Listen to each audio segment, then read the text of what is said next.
अस्सलाम वालेकुम रहमतुल्लाहि वबरकातुहू। सभी भाई बहनों को रमजान की बहुत बहुत बधाई हो।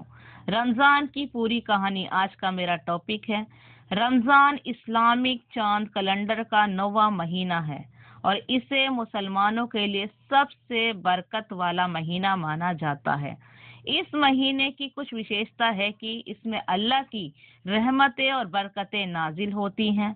दुनिया भर के मुसलमान इस पूरे महीने रोजा रखते हैं, नमाज अदा करते हैं, कुरान की तिलावत करते हैं और अपने को बेहतर कोशिश करते हैं कि हम अच्छे से अच्छा सलूक करें और अच्छे इंसान बने, जिससे कि अल्लाह पाक हमारी मुरादें पूरी करे। रमजान की सबसे बड़ी अहमियत इस बात से जुड़ी है कि इसी महीने में कुरान नाजिल हुआ।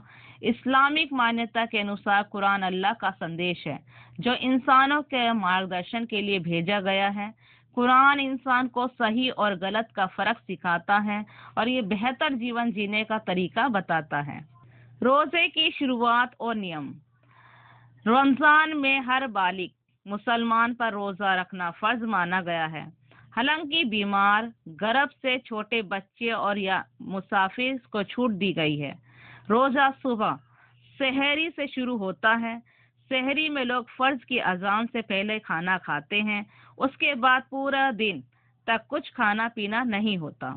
शाम के वक्त रोजा इफ्तार खोला जाता है। आमतौर पर खजूर और पानी से इफ्तार किया जाता है। रोजा केवल भूखा प्यासा रहने का नाम नहीं है, बल्कि अपने गुस्से, बुरी आदतें और गलत व्यवहार पर काबू पाने का अभ्यास भी है। तरबिया और इबादत। रमजान में रात की एक विशेष नमाज होती है जिसे तरबिया कहते हैं। ये नमाज ईशा की नमाज के बाद अदा की जाती है और इसमें कुरान के लंबे हिस्से पढ़े जाते हैं। बहुत से मुसलमान कोशिश करते हैं कि पूरे महीने में पूरा कुरान सुन लें या पढ़ लें। लैलतुल कद्र की फजीलत। रमजान के आखिरी 10 दिनों में एक बहुत ही खास रात आती है जिससे लैलतुल कद्र कहा जाता है। इस रात को शब्रे कद्र भी कहा जाता है। माना जाता है कि ये रात 1000 महीनों से बेहतर है। इस रात में कई इबादत का सवाब कई गुना बढ़ जाता है। इसलिए मुसलमान इन दिनों में अधिक से अधिक इबादत, दुआ और तौबा करते हैं। ज़कात और सदका। रमजान का एक महत्वपूर्ण पहलू है ज़कात और सदका देना भी है। ज़कात इस्लाम के 4 स्तंभों में से एक है। जो लोग आर्थिक रूप से अच्छे हैं वह अपनी संपत्ति का एक हिस्सा गरीबों और जरूरतमंदों को देते हैं। इसके अलावा ईद से पहले फितरा भी दिया जाता है ताकि हर गरीब व्यक्ति भी ईद की खुशियों में शामिल हो सके। आत्म सुधार का महीना। रमजान को आत्म सुधार और आत्म नियंत्रण का महीना भी कहा जाता है। इस दौरान मुसलमान झूठ, चुगली, गाली गलौज और हर तरह के बुरे कामों से बचने की कोशिश करते हैं। वे अपने सब्र, शुक्र और इंसानियत की भावना को बढ़ाते हैं। रमजान में अंत और ईद। जब चांद दिखाई देता है और रमजान खत्म होता है तब खुशी का त्योहार ईद उल फित्र मनाया जाता है। ईद के दिन सुबह नमाज अदा की जाती है। लोग नए कपड़े पहनते हैं, एक दूसरे को गले लगाकर मुबारकबाद देते हैं और मिठाइयाँ बांटते हैं। घरों में सवैयाँ बनाई जाती है, एक दूसरे को बुलाया जाता है और अच्छे से मुंह मीठा कराया जाता है और सबको मुबारकबाद दी जाती है। बच्चे हो बड़े हो सबको ईदी भी दी जाती है। इस तरह रमजान केवल एक धार्मिक कर्तव्य नहीं है, बल्कि ये इंसान को बेहतर बनाने, समाज में बराबरी और भाईचारे की भावना पैदा करने और जरूरतमंदों की मदद करने का एक सुनहरा अवसर है। यह महीना इंसान को यह सिखाता है कि सच्ची खुशी दूसरों की भलाई और अल्लाह की इबादत में है।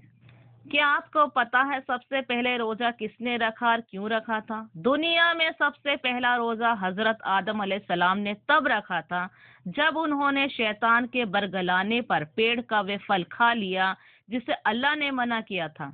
जब उनसे गलती हुई और उन्हें जन्नत से निकालकर धरती पर भेजा गया। यहाँ उन्होंने कई सालों तक खुदा से माफी मांगी।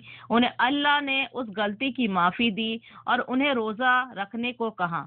तब हजरत आदम अलैहिस्सलाम ने तौबा और माफी के लिए रोजे रखे थे, तो उन्होंने अल्लाह के से माफी मांगी, इबादत की, सब्र किया। रोजा उसी सब्र और तौबा और अल्लाह की तरफ लौटने की एक खूबसूरत मिसाल माना जाता है। अल्लाह ही अल्लाह किया करो, अल्लाह ही अल्लाह किया करो, दुख न किसी को दिया करो, जो दुनिया का मालिक है नाम उसी का लिया करो।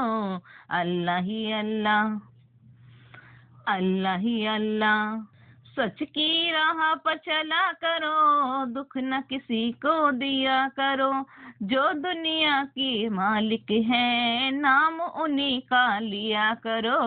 अल्लाह ही अल्लाह, अल्लाह ही अल्लाह। ये है रमजान की कुछ छोटी मोटी मालूमात। अगर आपको मेरी वीडियो पसंद आई तो प्लीज लाइक कीजिए, शेयर कीजिए और मुझे सपोर्ट कीजिए। अल्लाह हाफिज। दुआओं में याद रखना।